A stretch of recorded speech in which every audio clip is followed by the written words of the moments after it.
So if you can't analyze a deal, you can't make an offer. And if you can't make an offer, you're not in the game. But here's the good news.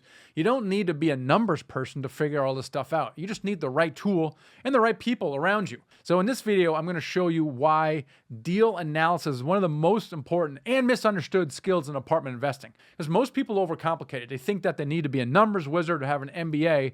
But the truth is analyzing deals is simple if you're using the right model and you're working with your team. So inside this video, I'm going to show you exactly how we analyze real deals, how to know what to offer without guessing, and how this one skill unlocks everything from not only making offers, but also building a relationship with brokers and raising money and even asset management. So stay with me all the way through, because if you want to do bigger deals faster, this is the foundation. Once you have your team in place, the second pillar is deal analysis. You have to learn how to analyze deals quickly and accurately so you can make offers. Now, people often say it's complicated, but it's not with a good financial model. The other mistake is not making the right assumptions. So don't rely on only online research and rules of thumb. You're going to make a big mistake. Instead, what you're going to do is you need to leverage your team. Ask your proper manager, ask your lender, ask your advisors. Now, here's why deal analysis is so critical for buying apartments. And it supports you in all phases of the investing process, from finding deals, raising capital, due diligence, and asset management. It's all important. Now, you need to be able to analyze deals quickly and accurately so that you can, of course, make offers. That's obvious, right? You need it to make an offer to negotiate a deal. You need to be able to answer the question, what is the most I can pay?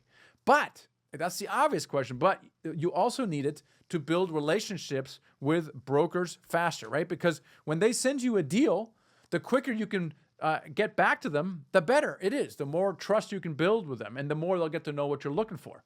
You also need to raise capital, because you've got to be able to create financial projections so your investors know what the returns are so that you can raise capital.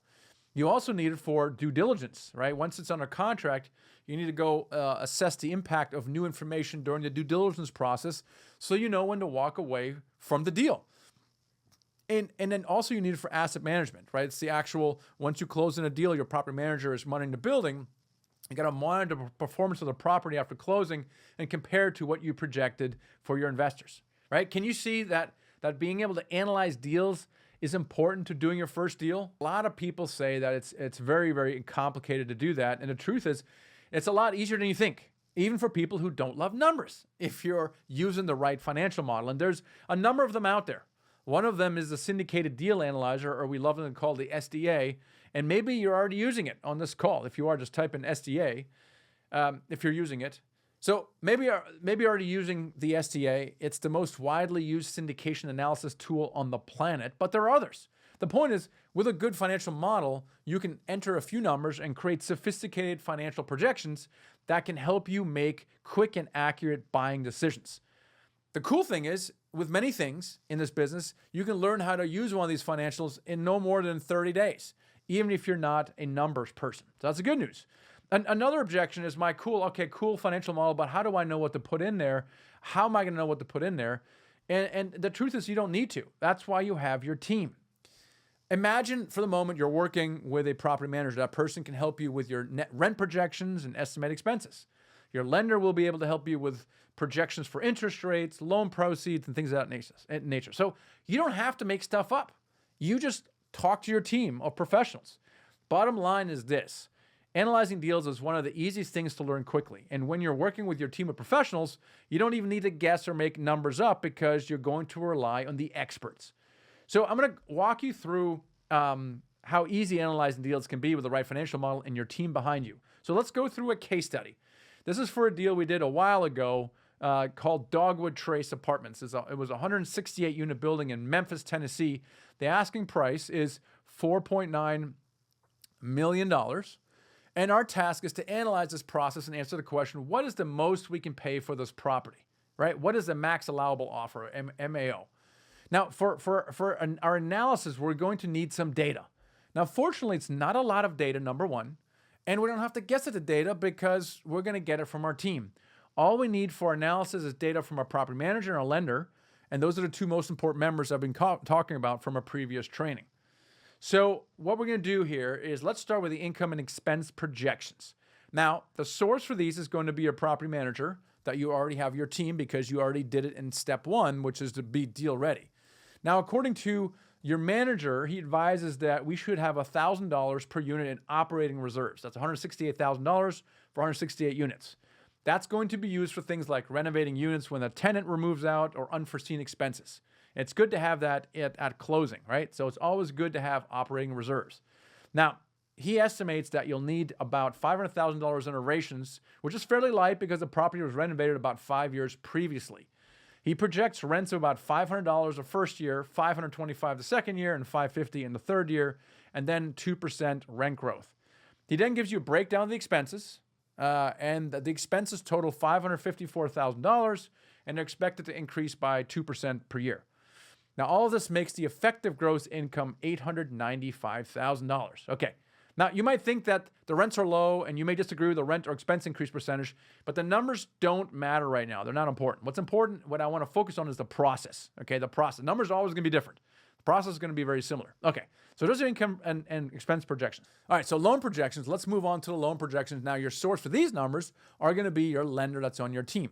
Now, she tells you that the loan terms you can expect are interest rate 5 3/4, amortization 30 years, 75% loan to value, that's 25% down, and the loan, and you can probably get 2 years of interest only or IO. So cool. So that's it. That's the data you have. And now what we're going to do is I'm going to share with you the analysis for this. Okay.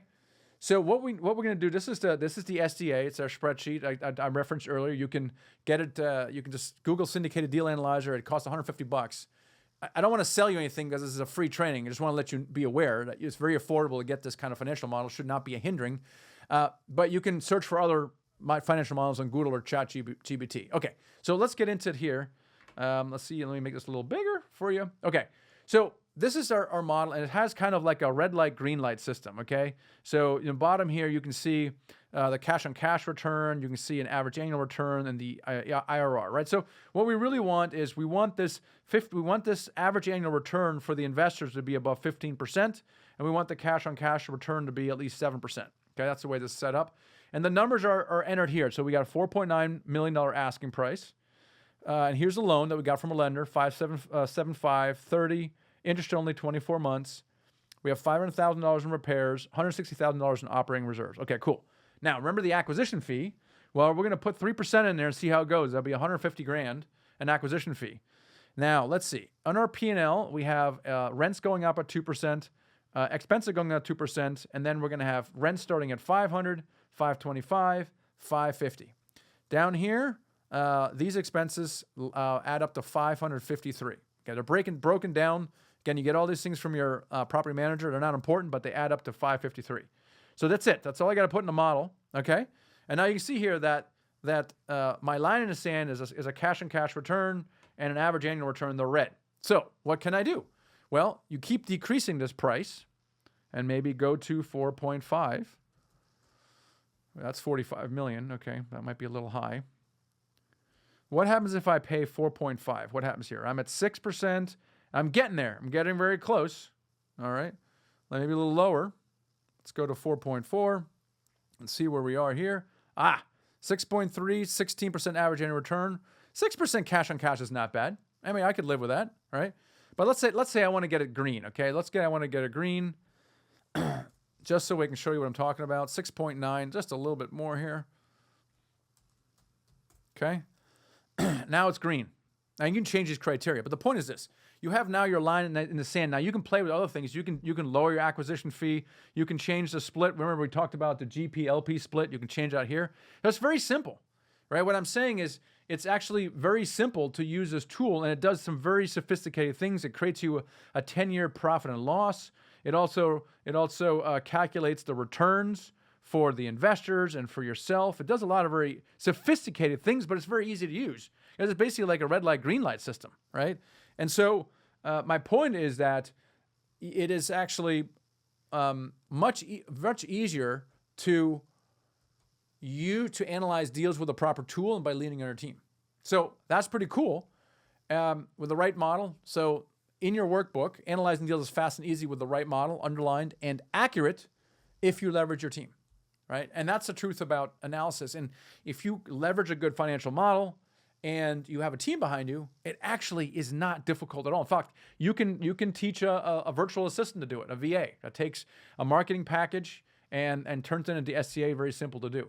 All right, you just saw how simple deal analysis becomes when you have the right tools and the right team around you. Here's the thing, even if you can analyze a deal, you still need deals to analyze, and that's what we're covering in the next video. So in the next video, I'm gonna show you how to build consistent deal flow, even if brokers aren't taking you seriously yet. And I'll share the 3 biggest mistakes new investors make when trying to find deals. And then I'm gonna give you the exact script we use to get brokers to send us opportunities before they hit the market. So go ahead and jump into the next video right now. You're not gonna wanna miss this. And if you're serious about scaling and want a team of experienced mentors in your corner to guide you through your first multifamily deal, then this is exactly what we do. It's our superpower. You can book a call with us and explore what working together would look like. All right, see you in the next video.